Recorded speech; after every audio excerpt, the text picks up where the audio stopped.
Have you ever walked into someone's home and left feeling like something was taken from you? Not physically, but emotionally?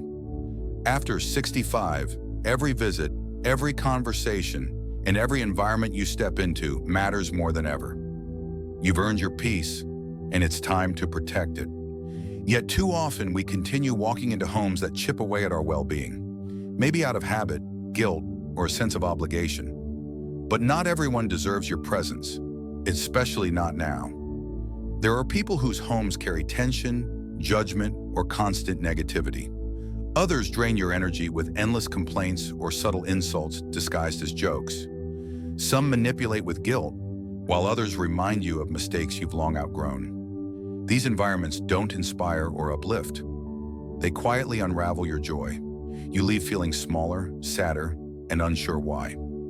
This video is your reminder, and maybe your permission, to stop going to the homes of people who ruin your peace. Life after 65 should be about freedom, clarity, and meaningful connection. So let's talk about the 4 types of people whose doors you need to stop walking through for the sake of your sanity, your soul, and the joy you still have every right to claim. If this message spoke to you, don't just stop here. Hit that subscribe button and join a community that values peace, wisdom, and self-respect, especially in the years that matter most. We talk about protecting your energy, setting boundaries, and living with purpose after 65. So if you're ready to put yourself first and walk into this chapter stronger than ever, make sure you're subscribed. Your best years aren't behind you, they're just beginning. Number 1, the energy drainer. Imagine this. You walk into a room and the air feels heavy before a single word is spoken. A presence looms, eyes tired, shoulders slumped, sigh already halfway out of their mouth. It's not illness, not age, not even a bad day. It's the weight of chronic dissatisfaction, a gloom that clings like humidity in July. You try to offer a smile, a lighthearted joke, a moment of warmth, but it hits a wall. Joy here is not welcome. You're not just in someone's company. You're stepping into their personal thunderstorm, and whether you like it or not, it's about to start raining on your soul. Some people seem permanently stuck in a storm cloud. Even on days when everything lines up in their favor, they'll find something to grumble about. You know the type. Step into their space, and you're immediately hit with a heavy sigh, a complaint about their aches, the government, or how nobody ever checks in on them. It doesn't matter if they just won the lottery, they'll find a reason to be miserable. Stick around long enough and their gloom will rub off on you. Negativity doesn't stay in its own lane. It seeps into the air like smoke, subtle at first, but soon it's filling your lungs. Spending time with habitual complainers starts to chip away at your own perspective. It's not just about hearing someone vent, it's the emotional load they unload onto you without consent. You leave their presence not only with your own worries, but carrying theirs too, like an invisible backpack of bitterness. Let's be clear. Supporting a loved one through difficult times is part of being human. We all hit rough patches and need someone to lean on. But there's a difference between offering support and being held hostage by someone who feeds off discontent. Chronic complainers aren't looking for advice or change. They're looking for an echo chamber. They want someone to validate their worldview, not challenge it. And they'll keep you orbiting their drama until you can't remember what your own peace felt like. The transformation is subtle. It starts with minor grievances, a stubbed toe, a barking dog, a long line at the grocery store. Then, like a slow drip, their narrative becomes all-consuming. Every conversation circles back to how life has wronged them. No matter how many solutions you suggest or how much time you invest, nothing shifts. The same problems remain on repeat, like a broken record. Try injecting something light into the conversation. Maybe share some good news, a small win, a moment of joy. Watch how quickly they twist it into another tale of how life has shortchanged them. Their pessimism doesn't just resist your optimism, it tries to suffocate it. Eventually, you'll find yourself leaving their company feeling depleted, agitated, or strangely sad for no clear reason. That's your spirit telling you something's off. Once you've lived enough life, you realize that peace is non-negotiable. After a certain age, especially after 65, every moment matters more. You've earned the right to protect your emotional space like it's sacred, because it is. Being kind doesn't mean being a dumping ground. You can offer compassion without becoming collateral damage in someone else's endless war against happiness. And here's a hard truth. Some people are addicted to misery. They've built their identity around being the victim. Letting go of that narrative would mean taking responsibility. And they're not ready for that. But you don't have to stay stuck in their loop. You're allowed to walk away. In fact, you must, because reclaiming your peace isn't selfish. It's survival. So ask yourself this: who in your life leaves you feeling lighter? Who leaves you feeling drained? It's not cruel to notice, it's wise. Start honoring your intuition. Set quiet boundaries. Excuse yourself from conversations that bruise your spirit. You are not the cure for someone else's chronic discontent. You are not their therapist, their emotional landfill, or their audience. You are a person with your own life to live. Choose peace, choose light, and when in doubt, walk away with grace, not guilt. Number 2, the subtle opportunist. They don't arrive waving a red flag. They come with smiles, warm greetings, and just the right words to make you feel seen. But look closer. Their timing is uncanny. Messages appear when they're moving house, when their car breaks down, when they need a ride to the doctor. Their voice softens when they're asking for something and hardens when you hesitate. And suddenly you start to question whether the connection was ever about you or just what you could offer. At first it feels harmless. After all, helping people is in your nature. Maybe you run a quick errand for them, watch their pet for a weekend, or lend an ear on a stressful day. But then the asks become frequent. The visits are always loaded with expectation. You begin to notice they don't reach out just to laugh with you, reminisce, or share life. They reach out when they want something handled, fixed, or carried. You're not a guest in their life. You're a tool in their toolbox. These kinds of people don't manipulate with force. They manipulate with emotional finesse. They wrap their requests in flattery or in helplessness, saying things like, "You're always so capable," or "I didn't know who else to call." It sounds like admiration, but it's a form of emotional sleight of hand. You're being recruited, not appreciated. What they're really saying is, "I expect you to fix this for me again." And it's not the favor itself that wounds you, it's the imbalance. Because when your world tilts, when you need backup, they're nowhere to be found. They'll ghost your phone calls or offer vague excuses. You'll start noticing that your problems make them uncomfortable, inconvenient. The generosity doesn't flow both ways, and your kindness starts to feel like a debt they're happy to let you carry alone. It's easy to justify staying in these dynamics. You tell yourself they're lonely or going through a hard time. But here's the test. Imagine going silent. No check-ins, no offers of help, no energy extended. Would they reach out just to ask how you're doing? Or would they move on to the next person willing to take the bait? Real friendship doesn't vanish when the service ends. If it does, it wasn't a friendship. It was a transaction. Truth is, some people don't love you. They love your availability. They love your reliability, your willingness, your time. But when you set a boundary, their mask slips. Suddenly you're selfish, ungrateful, or not the person they thought you were. But that guilt, it's not yours to carry. It's theirs, dressed up in manipulation. And once you see it, you can't unsee it. You owe no one unlimited access to your life. You are allowed to say no without explaining, to reclaim your afternoons, to spend your energy on people who cherish you, not those who depend on your silence and service. Life after 65 should not be a second shift of unpaid labor for emotional con artists. It should be a time to surround yourself with those who value you even when you're not fixing, giving, or solving.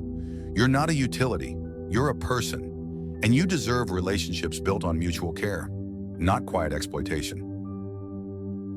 Number 3, the chaos addict. You walk through the door expecting coffee and conversation. Instead, you're greeted with a whirlwind of complaints, accusations, and emotional landmines. Nothing is ever calm in their world. There's always someone out to get them, always some new betrayal to unpack. And the moment you sit down, you realize you're not there to catch up. You're there to absorb. These people don't stumble into drama. They manufacture it. They treat peace like a foreign language, something unfamiliar and unwelcome. Stillness makes them itch, so they stir up conflict like it's a coping mechanism. They'll whisper about who said what, inflate small slights into full-blown offenses, and rewrite stories with themselves cast as the perpetual victim. And you're expected to play along. Validate them. Join their emotional war. Become part of the script. What's worse is that neutrality isn't allowed. Try to steer the conversation towards something lighter, and they bristle. Offer a balanced perspective, and suddenly you're disloyal. You either join their grievance parade or risk becoming the next character in their latest tale of betrayal. There's no safe distance. Once you're in their orbit, you're either with them or against them. Spending time with someone like this takes a toll. You walk away not just tired, but tainted. Their mood lingers like a fog. You start second-guessing your own relationships, replaying conversations, wondering if you've said something wrong. Their chaos doesn't stay in their home. It follows you into yours. Some people confuse their constant crises with being real or honest. But drama isn't authenticity, it's addiction to emotional noise. Healthy relationships aren't built on tension and turmoil. They're built on trust, calm, and the ability to sit in silence without suspicion. If every visit leaves you feeling like you've walked through a battlefield, it's not just tiring, it's toxic. Ask yourself this: do you feel lighter or heavier after spending time with them? Do you smile when you think about your next visit? Or do you brace yourself? The answers to those questions reveal more than their words ever will. In this season of life, your peace should be guarded like treasure. There is no shame in protecting your mental space from those who turn every moment into a melodrama. You don't have to play a part in anyone's chaos show. You can choose soft over sharp, joy over judgment, peace over performance. The stage doesn't collapse without you. Walk away and take your serenity with you. Number 4, the negative nostalgic. Imagine stepping into a home where the air feels heavy, not from clutter, but from the weight of stories that never seem to end, of what could have been and what went wrong. This is the home of the negative nostalgic, someone who dwells not in warm memories, but in a past etched with unmet expectations and lingering hurts. Their conversations don't meander through happy milestones. They circle like a record stuck on a scratch, replaying the same tales of disappointment, the job that slipped away, the friend who betrayed them, the opportunities they feel life stole. At first, you might brush it off as harmless reminiscing. After all, everyone enjoys a stroll down memory lane now and then. But with the negative nostalgic, the past isn't a place of reflection, it's a prison. The longer you stay, the more their perspective seeps into yours. You start questioning your own choices, wondering if your good enough life is really just a series of missed chances. Their stories, once distant, begin to feel like your own, casting a shadow over your present joys. Here's where it affects you. No matter how positive you try to be, they will always pull the conversation back to regret. Have you ever noticed that after spending time with certain people, you start to see the world the way they do? That's the danger of spending too much time with someone who fixates on the past. Without realizing it, you might find yourself dwelling on your own regrets, your own disappointments, things you thought you had let go of years ago. And slowly, without meaning to, you begin to adopt their perspective, seeing life through the lens of what could have been instead of what can still be. And it's not just about their own regrets. They might also try to shape your view of life. They'll tell you that things will never be as good as they used to be, that today's world has nothing to offer, that getting older only means loss. If you let those words sink in, they can start to feel like the truth. The reality is, life changes for everyone. There are always things to be grateful for, new experiences to enjoy, and new memories to create. But the negative nostalgic doesn't see it that way. To them, the best days are gone, and they have no interest in finding joy in the present. If you spend too much time in their home, you risk absorbing their hopelessness instead of protecting your own optimism. This isn't just about mood, it's about connection. Over time, the negative nostalgic's fixation can strain relationships. Family members might avoid visits, not out of indifference, but to escape the relentless focus on the good old days that never were. Friends grow weary of hearing the same grievances, leaving the negative nostalgic isolated. Their bitterness a barrier to the very support they need. It becomes a cycle. The more they cling to the past, the more they push away the present, deepening their sense of loss.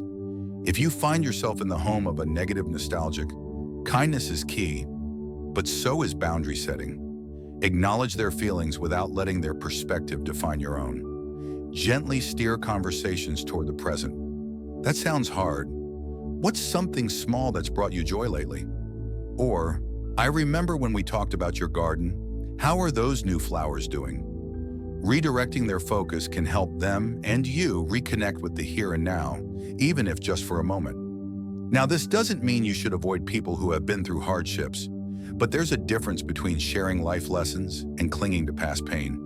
There's a difference between honoring memories and being trapped by them. After 65, you should be surrounding yourself with people who appreciate what life still has to offer, not those who only see what they have lost. As we bring this video to a close, take a moment to really think about the 4 types of people we've discussed. Have you ever walked out of someone's home feeling tense, emotionally drained, or just not yourself?